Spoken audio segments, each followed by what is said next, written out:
Yan guys, good evening, no?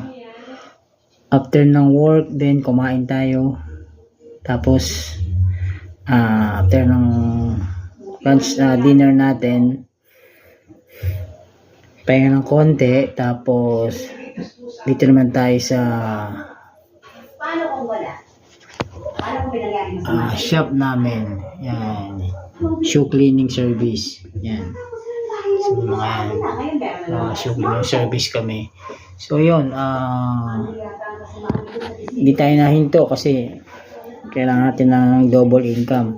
So advice ko lang, di ba, meron tayong work 8 to 5, then kung meron kang 8 to 5, kaya pa ng katawan mo, mahal ka pa ng another extra income. Paano pa madagdagan yung income mo? Huwag kang magpo-focus doon sa single income kasi hindi sa sapat. So dapat talaga magkaroon ka ng idea na, or alamin mo kung ano pa yung pwede mong gawin para magkaroon ka pa ng extra income.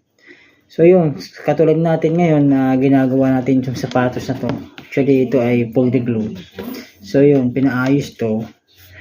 Tapos folded glue na to, i-glue natin, pero before natin i-glue, kailangan natin munang linisan. So yun, so ganoon lang guys. Work lang. Di ba? Nakabangon din tayo niyan, guys. Okay.